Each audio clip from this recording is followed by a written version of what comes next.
प्रिय भक्तगण, आज हम आपको एक कथा का श्रवण करा रही हूँ जो सुनने मात्र से आपके जीवन में सुख, संपत्ति और धन की वर्षा होगी।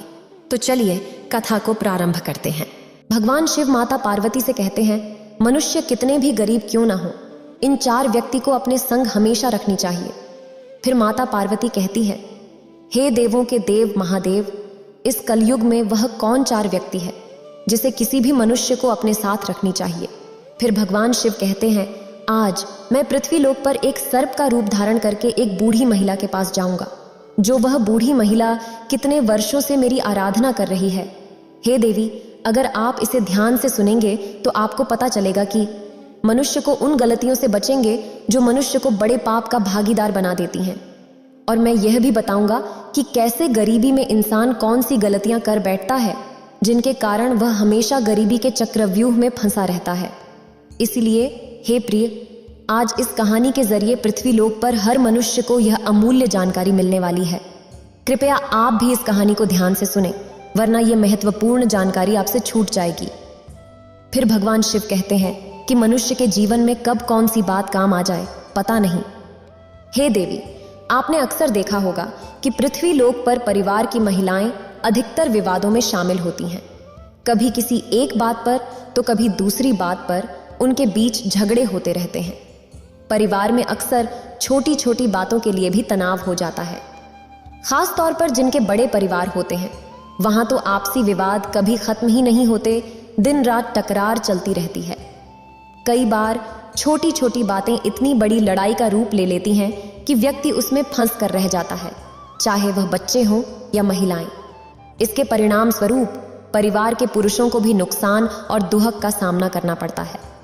मनुष्य का झगड़ा छोटा हो या बड़ा, इसमें आर्थिक, समय और शारीरिक हानि उठानी पड़ती है। हे देवी, आप कहती हैं कि जिस घर में परिवार की महिलाएं आपस में लड़ती हैं, विवाद करती हैं, वहां की सुख शांति हमेशा के लिए समाप्त हो जाती है, यानी कि उस घर में प्रगति रुक जाती है। ऐसे घर में कभी समृद्धि नहीं होती और जीवन में कई समस्याएं आ जाती हैं। फिर भगवान शिव कहते हैं कि आज इस वीडियो में आगे ये बताएंगे कि मनुष्य गरीबी के चक्र में क्यों फंसा रहता है। अगर आप यह कहानी सुन रहे हैं तो पूरा सुनिए। इस कथा को आधा अधूरा छोड़कर जाने की गलती मत करिएगा, क्योंकि इस पवित्र कथा को पूरा सुनने से मनचाहा फल की प्राप्ति होगी। इसलिए इस कथा को पूरा सुने। आप शिव भक्त हैं तो भोलेनाथ का अनादर ना करें। तो चलिए कथा प्रारंभ करते हैं। ये बात बहुत समय पहले की है। एक गांव में एक वृद्ध महिला अपने 2 बेटों के साथ रहती थी। उसका पति पहले ही गुजर चुका था और उनके पास केवल 2 बेटे ही थे। इस प्रकार उनके परिवार में कुल 3 सदस्य थे। उनकी जमीन भी बहुत कम थी। वह अपने बेटों के साथ मिलकर उसी छोटी सी जमीन पर काम करती थी। उसके बेटे बहुत मेहनती थे। उन तीनों का जीवन उसी छोटी सी जमीन से चलता था। समय के साथ जब बेटे विवाह योग्य हो गए तो उस वृद्ध महिला ने उनकी शादी कर दी। घर में 2 बहुएं आ गईं। कुछ समय तक सब कुछ अच्छा चला। घर में बहुत प्रेम था और सभी मिलजुल कर रहते थे। लेकिन जैसे जैसे समय बीतता गया, दोनों बहुओं में आपस में झगड़ा होना शुरू हो गया। कभी किसी बात को लेकर तो कभी किसी बात को लेकर। बड़ी बहू छोटी बहू से कहने लगती कि तुम ऐसा करती हो, वैसा करती हो, तूने हमारे साथ ये कर दिया, वो कर दिया। इन्हीं बातों को लेकर के बड़ी बहू भी छोटी बहू से उल्टा सीधा कहती रहती थी और लड़ाई लड़ती रहती थी। एक दिन छोटी बहू का जब मौका लग जाता तो वो बड़ी बहू से लड़ बैठती थी और कहती थी कि तूने घर का ये काम नहीं किया, वो काम नहीं किया। कभी कहती कि तू अपने हिस्से का काम कर, मैं अपने हिस्से का करूंगी। कभी कहती कि तू आराम से पड़ी रहती है और मैं पूरे दिन काम में लगी रहती हूँ। इसी कारण से छोटी बहू बड़ी बहू से झगड़ा होने लगती है। अब ये उनका रोज का काम बन चुका था। वह दोनों बहू हमेशा किसी न किसी बात पर आपस में भिड़ती रहती थीं।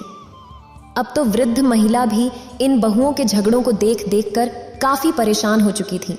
उन्हें लगने लगा कि उनके बेटों की पत्नियां भी बहुत झगड़ा करती हैं। उन्होंने इस बारे में अपने बेटों से बात की। बेटों ने उन्हें समझाने की कोशिश की, पर इसका उन पर कोई असर नहीं हुआ। एक दिन उस वृद्ध महिला ने सोचा कि जब हम 3 लोग घर में रहते थे तो थोड़ी सी जगह में हमारा गुजारा हो जाता था, और अब हम 5 लोग हो गए हैं, इसलिए हमारा घरेलू खर्चा पूरा नहीं हो पा रहा। शायद यही कारण है कि झगड़े हो रहे हैं। इसी वजह से वृद्ध महिला ने अपने दोनों बेटों से कहा, तुम लोग परदेश जाओ और कोई नौकरी ढूंढकर पैसे कमाओ ताकि धन लेकर आ सको और ये झगड़े खत्म हो सकें। क्योंकि जब घर में पैसा आएगा तो जरूरतें पूरी होने लगेंगी और आपसी लड़ाई रुक जाएगी। अक्सर कहा जाता है कि घर में लड़ाई झगड़े का एक कारण पैसे की कमी भी होती है। जब व्यक्ति के पास पैसे नहीं होते, उसकी रोजमर्रा की जरूरतें पूरी नहीं होती, तो वह परेशान होने लगता है। दूसरा कारण है, लड़ाई झगड़े का मूल कारण यह भी होता है, व्यक्ति जरूरत से ज्यादा यदि खाली बैठे तो फिर उसके दिमाग में खुरापात ही आती है और फिर वो किसी से लड़ झगड़ कर ही शांत होता है। तीसरा कारण है, जब व्यक्ति ज्यादा चालाकी करता है, यानी व्यक्ति अपनी जिम्मेदारियों से भागता है, अपने हिस्से के काम से जी चुराता है, सिर्फ बैठकर खाने की इच्छा करता है, तो लाज भी है, उसी घर में लड़ाई झगड़ा तो होगा ही। चौथा कारण है, जब व्यक्ति ईर्ष्या करता है। जब कोई दूसरे व्यक्ति को तरक्की करते हुए देखता है और खुद को आगे नहीं बढ़ा पाता है, तो फिर उसे जलन होने लगती है और वैसी स्थिति में लड़ाई झगड़े ही करता है। और जो लोग अपना अधिकतर समय लड़ाई झगड़े और चुगली में बिताता है। श्रोताओं, दोनों पुत्रों ने वृद्ध महिला की इच्छाओं का सम्मान किया। वृद्ध महिला से अनुमति लेकर और अपनी अपनी पत्नियों को यह समझाकर कि हमारे न रहने पर वे हमारी मां का ध्यान रखेंगी, वे पैसा कमाने के लिए परदेश चले गए। श्रोताओं, उनकी दोनों बहुएं अभी भी देवरानी जेठानी में नहीं बनती थीं। एक दिन बड़ी बहू को वृद्ध महिला ने समझाया कि तुम बड़ी हो और वह तुमसे छोटी, तुम्हारे पति प्रदेश में धन कमा रहे हैं और तुम दोनों यहाँ आपस में झगड़ा कर रही हो। यह उचित नहीं है। वह तुमसे छोटी है, इसलिए उसकी छोटी मोटी गलतियों को सहन करो। कहा जाता है कि क्षमा बड़ों को शोभा देती है। अगर छोटी गलती कर दे तो उसे क्षमा करो और समझाओ, क्योंकि तुम बड़ी हो और जो बड़े होते हैं वे सदैव सम्मान के पात्र होते हैं। अपनी सास यानी वृद्ध महिला की बात को सुन करके बड़ी बहू क्रोध में जल उठी। कहने लगी, आप छोटी बहू की तरफदारी कर रही हो, आप मुझे समझाकर उसे लड़ने के लिए और मनोबल बढ़ा रही हो। अगर ये बात वो सुन लेगी तो तुम उससे और ज्यादा लड़ेगी और ज्यादा उत्पाद करेगी और हमें भी फिर परेशान करेगी। इसका मतलब है कि आप उसे लड़ने का मौका दे रही हैं, उससे कुछ भी नहीं कहती। वृद्ध महिला ने कहा, तुम इतना गुस्सा क्यों हो रही हो? क्योंकि पहले बड़े को ही समझाना चाहिए, उसके बाद छोटे को समझाना चाहिए। मैं तुमको समझा रही हूं, फिर छोटी को भी समझाऊंगी। श्रोताओं, वृद्ध महिला की बात को सुन करके बड़ी बहू ने थोड़ा बहुत काम किया और गुस्से में चली गई। इधर अगले दिन फिर लड़ाई होती है तो छोटी बहू के पास में जाकर के बुढ़िया समझाती है और कहती है, देख बहू, वो तुझसे बड़ी है और तू छोटी है, फिर भी ऐसे क्यों झगड़ती है? घर में बार बार क्यों लड़ाई करती है? तेरा पति भी, मतलब मेरा बेटा तो घर पर नहीं है, वो प्रदेश में पैसे कमाने गया है और तुम यहाँ झगड़ रहे हो, ये ठीक नहीं है। मोहल्ले और पड़ोसियों के लोग देखकर हम पर हंसते हैं, इसलिए घर में शांति से और प्यार से रहो। जब घर में प्रेम होता है तो धन और समृद्धि अपने आप आती है। छोटी बहू ने सोचा कि यह वृद्ध महिला बड़ी बहू का पक्ष ले रही है। छोटी बहू कहने लगी, ये बुढ़िया, तुम ज्यादा हमें समझाने की कोशिश मत करो और नहीं तो मैं तुम्हारा भी अपमान कर बैठूंगी। मैं जानती हूं तू अपनी बड़ी बहू को बहुत चाहती है और मुझे फूटी आंख भी नहीं देखती। श्रोताओं, छोटी बहू को समझा समझा करके वृद्ध महिला भी चली गई और विचार करती है कि इन दोनों की बुद्धि खराब है, ये मानेगी नहीं। इन्हें समझाओ तो ये उल्टा मुझसे ही सवाल करती है, हमसे लड़ने की बात कर रही है। फिर वृद्ध महिला ने विचार किया, इससे तो अच्छा यही है कि अपनी इज्जत यदि बचानी है तो इन्हें समझाना बंद करना होगा। कहते हैं, जहां पर अपनी बात की कोई अहमियत ना हो वहां बोलने से अच्छा है चुप रहना चाहिए। यदि आप वहां बोलने जाएंगे तो आप उनके दुश्मन बन जाएंगे। वृद्ध महिला सोचने लगी कि मेरी बात किसी को पसंद नहीं आ रहा है, उल्टे ये दोनों हम पर हावी हो जाते हैं।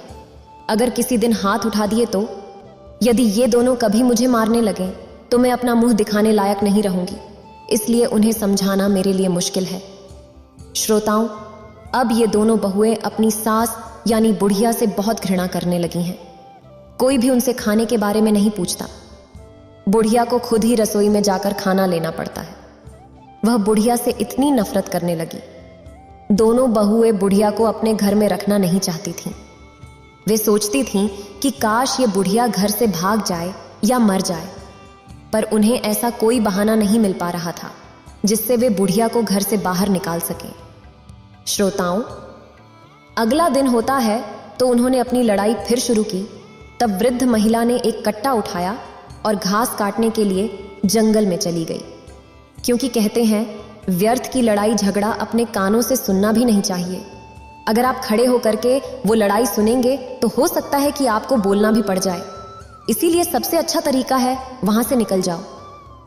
वृद्ध महिला घास काटने के लिए जंगल में चली गई और शाम को लौट कर आती थी।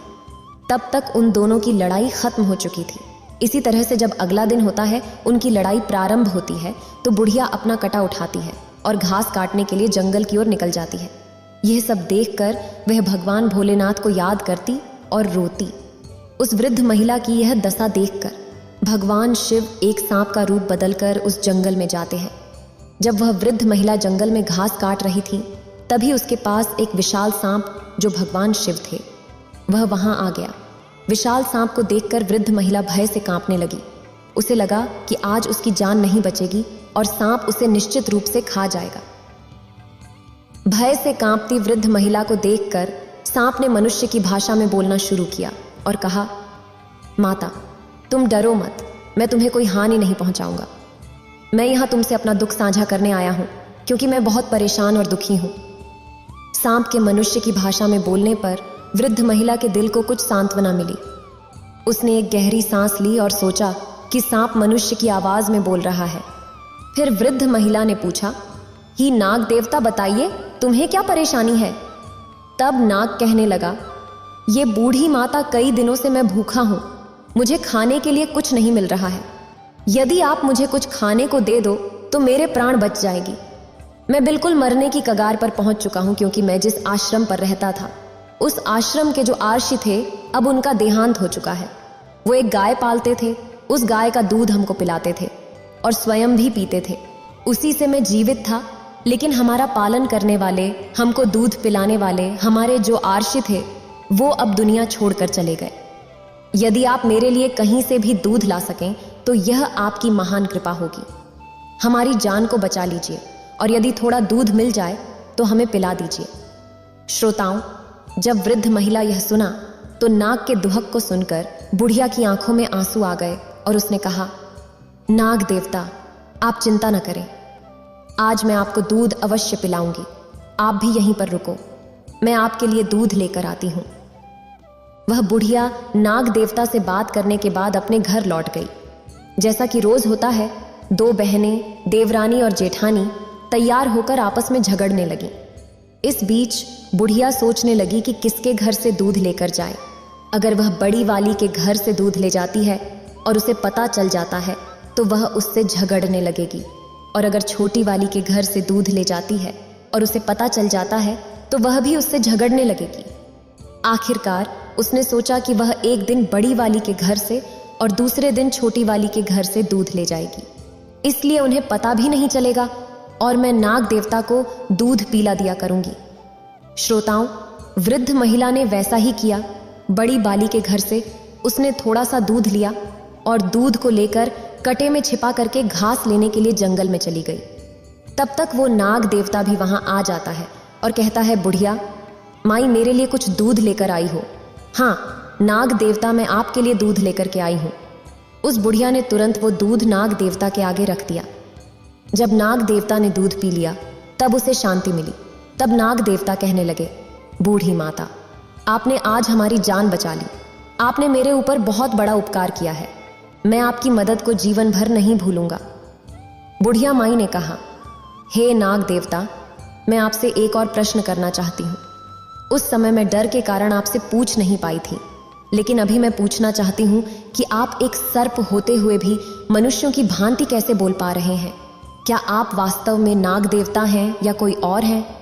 तब नाग देवता, जो भगवान शिव थे, फिर उन्होंने उत्तर दिया, बुढ़िया माई, मैं एक श्राप के कारण नाग बन गया हूँ। मैं एक राजा के घर नाग रूप में जन्मा था और मेरे पिता ने मुझे नाग समझकर जंगल में छोड़ दिया था। मेरा श्राप केवल 25 वर्षों का है। मेरी मुक्ति अब ज्यादा दूर नहीं है। 1 वर्ष के बाद मुझे मेरा मनुष्य शरीर वापस मिल जाएगा। मैं उस समय का बेसब्री से इंतजार कर रहा हूं। नाग देवता ने अपनी कहानी वृद्ध महिला से कही। वृद्ध महिला को उसकी व्यथा सुनकर उस पर प्यार आ गया। फिर वह अपनी बहुओं के घर से दूध चुपके से लाने लगी और नाग देवता को पिलाने लगी। कभी वह दूध बड़े बहू के घर से लाती, कभी छोटे बहू के घर से। इस प्रकार वह नियमित रूप से नागवता को दूध पिलाने लगी। नाग देवता भी हर रोज उसी स्थान पर आता और बूढ़ी माई के हाथों से दूध पीकर बहुत खुश होते। भगवान शिव को ऐसा लगता जैसे उसे अपनी असली मां मिल गई हो। फिर एक दिन क्या हुआ, बहुओं ने देखा कि उनका दूध रोजाना कम हो जाता है। उन्होंने आपस में चर्चा की और एक दूसरे से कहा कि कोई हमारा दूध चुरा लेता है, हमारा दूध कैसे कम हो जाता है। हर तीसरे दिन हमारा दूध कम हो जाता है। बड़ी बहू ने भी कहा कि हमारा भी हर तीसरे दिन दूध कम हो जाता है। हमारे दूध को लगता है कोई चुरा लेता है, चुराने के लिए हमारे घर में कौन आएगा। फिर उन्होंने विचार किया कि केवल बुढ़िया ही रसोई के अंदर जाती है और तो कोई जाता नहीं, फिर हमारे दूध को भला कौन चुरा सकता है। पड़ोसी हमारे घर में आते नहीं हैं। तब छोटी वाली ने कहा, दीदी तुम्हारा चोर मेरा चोर एक ही है, चलिए हम उसे छिप करके देखते हैं। दोनों ने योजना बनाई और छिप कर देखने लगे। इधर अगला दिन होता है तो वृद्ध महिला रोज की तरह बड़ी बाली के घर में जाती है और रसोई में घुस जाती है। वे दोनों छिप करके देख रही थीं। वृद्ध महिला ने बड़ी वाली के घर से दूध को लिया और कट्टे में छिपाया और घास के बहाने जंगल को चली गई। इधर बुढ़िया को दूध ले जाती में दोनों देख रही थीं। तब छोटी वाली ने कहा कि चलिए देखते हैं ये बुढ़िया दूध को लेकर जंगल में कहाँ जाती है और किसे पिलाती हैं, खुद पीती है या किसी को और को पिलाती है। वृद्ध महिला जंगल की दिशा में चली जा रही थी। उसके पीछे पीछे दोनों बहुएं गुप्त रूप से उसे देखने के लिए आगे बढ़ी। वृद्ध महिला उस स्थान पर पहुंची जहां वह प्रतिदिन घास काटा करती थी और जहां वह अक्सर दूध पियाया करती थी। इस बीच दोनों बहुएं दूर से छुपकर देख रही थीं कि बुढ़िया के पास एक विशाल और भयानक सांप आया और बुढ़िया उसे दूध पिलाने लगी। सांप दूध पीने लगा। जब बहुओं ने देखा कि बुढ़िया उस खतरनाक सर्प को दूध पिला रही है और वह सांप तो बहुत ही बड़ा था, ऐसा सांप उन्होंने कभी नहीं देखा था। सांप को दूध पीते देखकर वे दोनों घबरा गईं। डर के मारे उनके पांव तले जमीन खिसक गई। उन्होंने कहा, लगता है ये सर्प कोई दैत्य है और यह बुढ़िया भी कोई चुड़ैल लगती है, बल्कि हमारी सासू माँ लगती नहीं है। कहीं ऐसा ना हो कि यह बुढ़िया हमें और हमारे बच्चों को भी खा जाए। हम आज इसे घर में नहीं घुसने देंगे। श्रोताओं, उन दोनों को बहाना मिल चुका था। ऐसा निर्णय लेने के बाद वे दोनों बहुएं अपने घर चली आईं। इधर बुढ़िया नाग देवता को दूध पिलाती है और घास लेकर के अपने घर की ओर चल देती है और घर पर पहुंची तो देखा कि घर का द्वार बंद था और दोनों बहुएं जो थीं डंडा लेकर के भीतर खड़ी हुई थीं। जाकर के बुढ़िया माई ने कुंडी खटखटाई तो दोनों बहुओं ने दरवाजा खोला। बुढ़िया ने देखा कि दोनों बहुएं अपनी साड़ी का पल्ला अपनी कमर में बांधे खड़ी हैं और हाथ में डंडा पकड़े हैं। बुढ़िया ने देखा कि ये क्या माजरा है, इन दोनों का यह कैसा रूप है, ये हाथ में लाठी क्यों पकड़े हुए हैं। इस पर बुढ़िया ने पूछा कि तुम दोनों ऐसे क्यों खड़े हो। तो दोनों ने एक साथ जवाब दिया, अरे बूढ़ी, तू तो एक चुड़ैल है, एक दिन तू हमें खा जाएगी, हमारे बच्चों को भी मार डालेगी। बूढ़ी ने कहा, अरे बहू, क्या तुम पागल हो गई हो? मैं तुम्हारी सास हूं, कोई डायन नहीं जो तुम्हारे बच्चों को खा जाऊंगी। अरे तुम्हारे बच्चे तो मेरे पोता पोती हैं जो मुझे मेरे बेटों से भी ज्यादा प्यारे हैं, और तुम ऐसी क्या बातें कर रही हो। तब ये दोनों बहू कहने लगी, अरे बूढ़ी, हमें पागल मत बनाओ, हमने तुम्हें देख लिया है। तू एक खतरनाक सांप को दूध पिला रही है, हमारे घर से चोरी करके दूध ले जाती है और उस सांप को पीला आती है। वो सांप कोई राक्षस है और तू उसके साथ में कोई चुड़ैल या डायन है, और हम तेरा विश्वास बिल्कुल नहीं करेंगे। आज के बाद तुम्हारे लिए इस घर में कोई जगह नहीं है, तुम्हें इस घर में हम घुसने नहीं देंगे, और ज्यादा जबरदस्ती की तो यहां से फिर जिंदा बचकर नहीं जाओगी। इसलिए अच्छाई इसी में है कि तू यहां से सीधे वापस चली जा, आज से तेरा हमसे कोई संबंध नहीं। श्रोताओं, बुढ़िया ने बहुत सफाई दी। बुढ़िया ने कहा, तुम लोग जो सोच रही हो ऐसा कुछ भी नहीं है, ये मेरा घर है और हमें अंदर आने दो। श्रोताओं, परिणाम ये हुआ कि दोनों बहुओं ने उस बुढ़िया के लिए घुसने ही नहीं दिया। बुढ़िया ने जबरदस्ती की तो एक डंडा बुढ़िया के जमा दिया और उसे धक्के मारकर घर से बाहर निकाल दिया। रात का समय था और अंधेरा छा चुका था।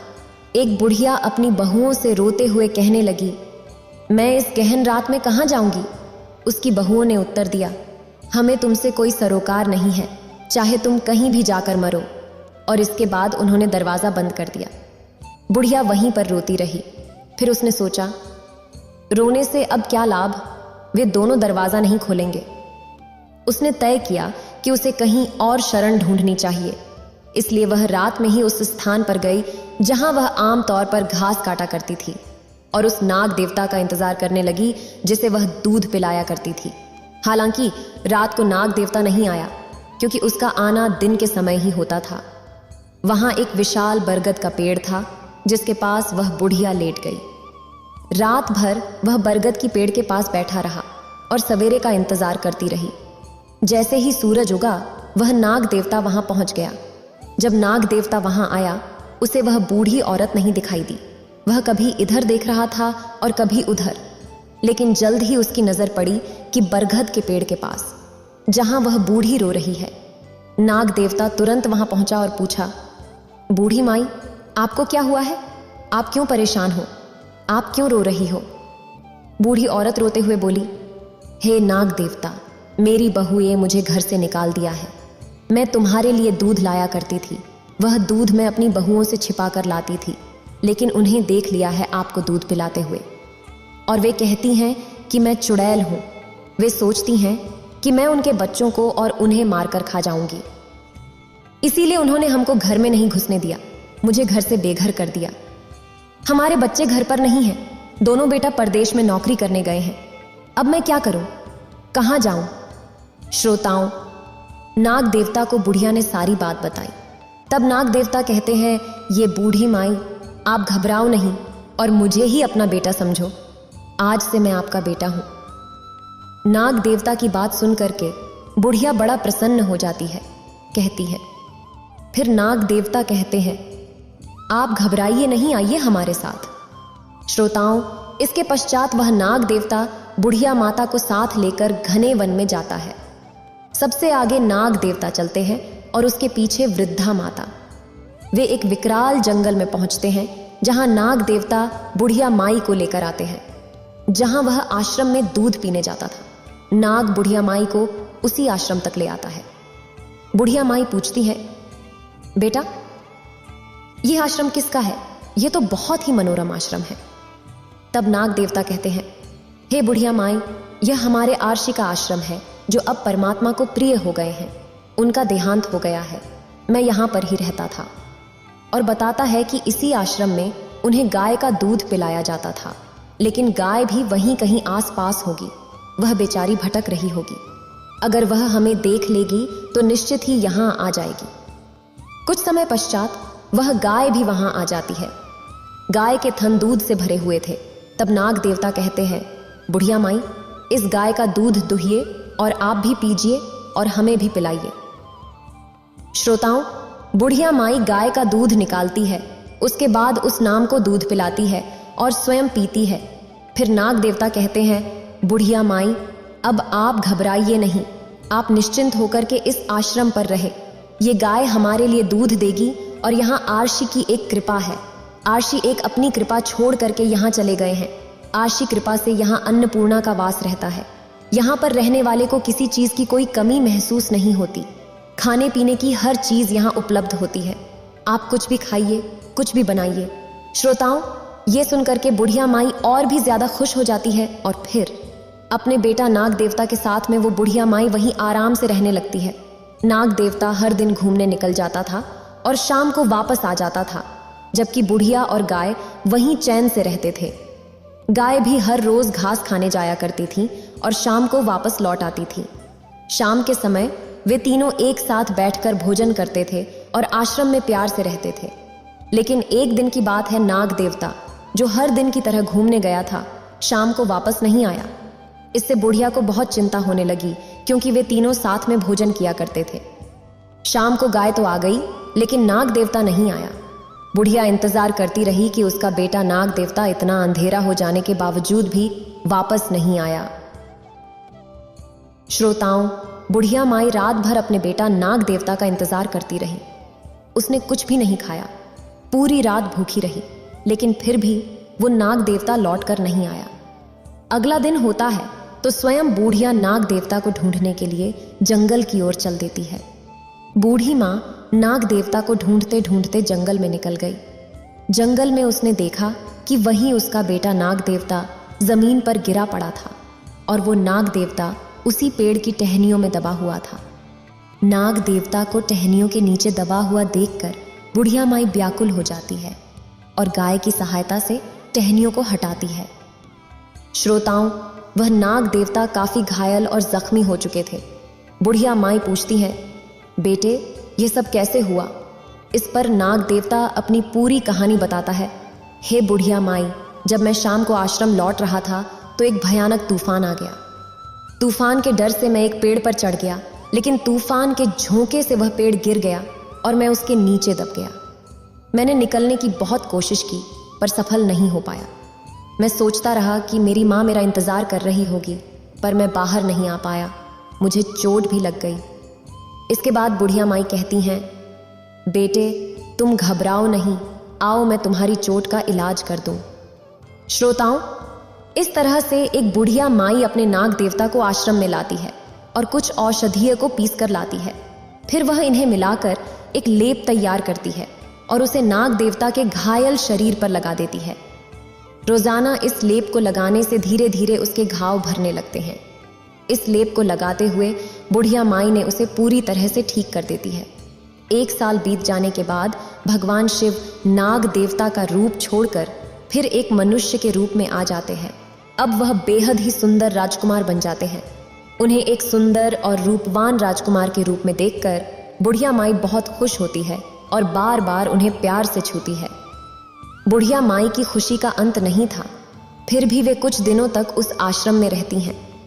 इसके बाद एक दिन बुढ़िया माई कहती हैं, बेटा अब हमें तुम्हारे पिता के पास ले जाना चाहिए।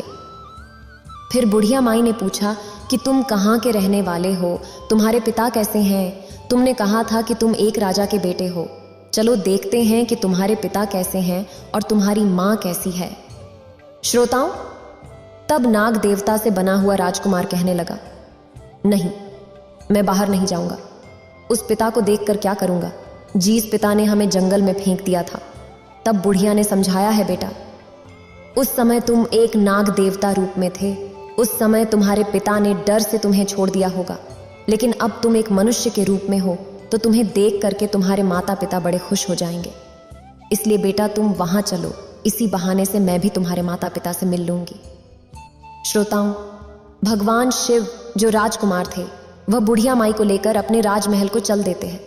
चलते चलते जब वो अपनी राज्य में पहुंचते हैं तो वहां के लोग उन्हें देखकर उस पर मोहित हो जाते हैं।